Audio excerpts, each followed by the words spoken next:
Let me start off. February, the month of Black History, and the black race has a lot of a great history that's been overlooked, changed, and lied about. One of the most talked about persons in black history have been Martin Luther King. And I want to share something with you, and I can't say it's true, I can't say it's false, but it's something that make you want to say, It's been reported that Martin Luther King was murdered in the emergency room of the hospital, and he wasn't killed on the steps of Lorraine Hotel Motel, and he was alive when he arrived at the hotel. But let me let you hear this news report, and you make your decision for yourself. You're watching the Famous Brown TV show. Be right back. Inspirational leaders and activists by honoring the Reverend Dr. Martin Luther King. We know all that he came and dealt with racial fairness and lost his life in that fight. But did you know that there are investigations that have gone on about how actually he died? See, most of us think that we know exactly how he died, how he was shot, and it was an open and shut case. Well, guess what? This is an amazing tale that you're about to hear from Michelle Greenstein about what has been uncovered regarding his death. I'm gonna hand it to you and let you take it away, because in my conversations with you thus far, I have been drop-jawed listening to you. And so was I. I actually spoke earlier today to Dr. William Pepper. He actually, on behalf of Coretta Scott King and the King family, filed a civil suit in the case of the assassination of Dr. Martin Luther King. Now, this is the only trial that's ever been held about this assassination, because, as we know, James Earl Ray, after he pled guilty, meant there was no trial. So this is the only trial that's ever been held. Now, we're all familiar with the official story of this lone gunman, right, in 67. James Earl Ray shot him. He was in jail for armed robbery. He somehow escaped. Admitted to it.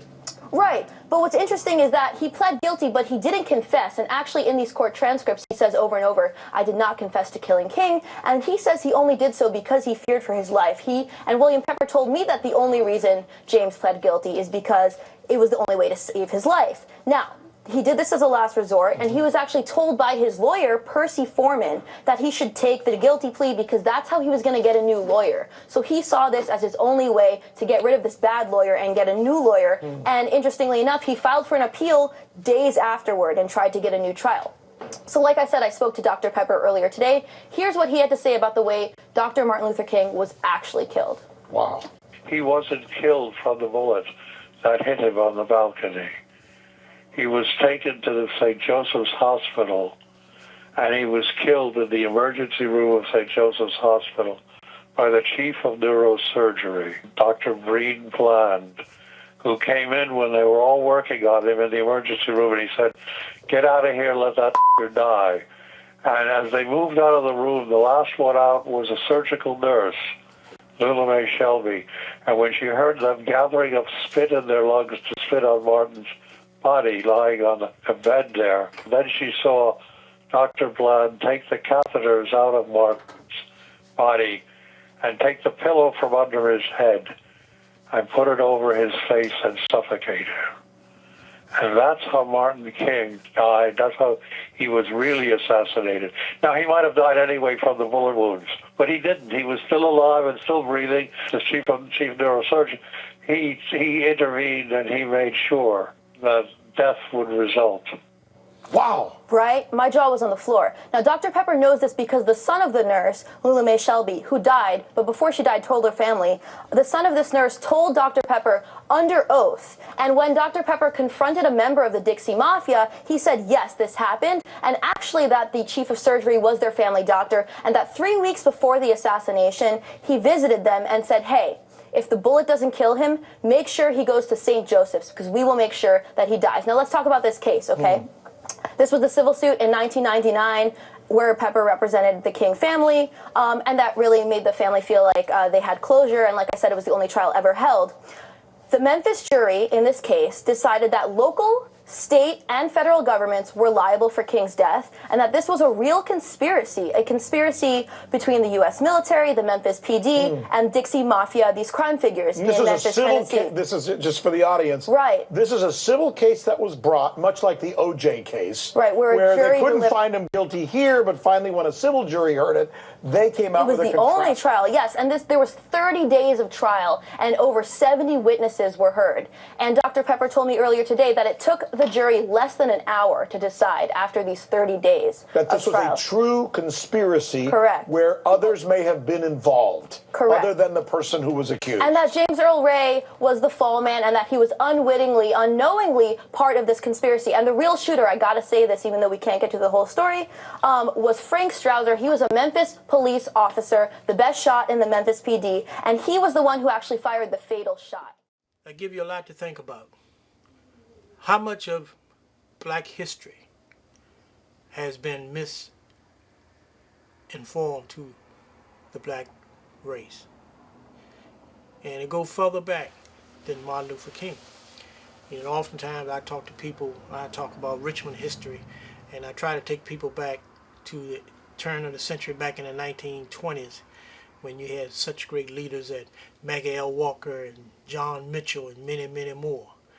And they were shocked when I told them that John Mitchell ran for governor in 1921. And they called it the Black Lily ticket because everybody on that particular ticket was black. They had, I forgot the person's name out of Norfolk, he was going to be the lieutenant governor. Maggie Walker was going to be the secretary, I believe. But all of them was on the same ticket. Of course, you know they didn't win. And I often talk about Maggie Walker and her department store that was located on Broad Street that failed because black folks didn't come out and support it. Even though segregation was there, and she opened up a department store where you could go in and try on the clothes to see if you like them, a lot of blacks still wanted to go to the segregated department stores. And that's why a lot of black businesses in Richmond, Virginia have come and gone because black folks didn't support it. This is Black History Week, and I just wanted to mention that little piece. And also, while we're talking about Richmond history, it has came up about the governor in blackface, the attorney general in blackface. And we're not talking about the 20s and 30s. We're talking about stuff they did back in the 80s. Here's a little clip about our governor and how he changed his story. First he said he was sorry about it. Then he came back and said it wasn't him. Then he came back and said he dressed like Michael Jackson. And anybody know if you're going to impersonate Michael Jackson, you don't paint your face black. And Michael Jackson, if you're going to impersonate Michael Jackson back in the 80s, you would put on something like a, he used to wear a lot of, look like drum major outfits. And he wore glasses and a glove. The person that they were actually imitating was a white man named Cotton Watts. And if you look it up, you see that back during the popular days of blackface, he was one of the most popular entertainers that imitated black folks in blackface. But let me show you this little segment, and I'll be right back. This is Famous Brown, Black History Month.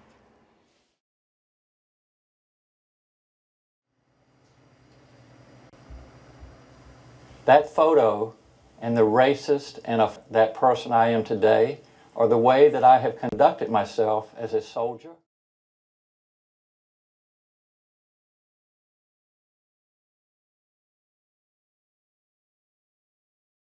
That man, could he let me have one of them jobs as a letter toter? No, Cotton, you mean a mail carrier. But the man said before he could give me a situation, he'd have to put me through a simple self-examination. No, stupid. You mean a civil service examination. Well, the man carried me in a little old room and set me down and started asking me a gang of questions. Well, what'd he ask you? First thing the man asked me, said, how far is it from the sun to the moon? He asked you how far it was from the sun to the moon? Yeah, that's what the man asked me. Well, what'd you tell him? I told him if he was going to give me that route, I didn't want to judge. Well, tell me.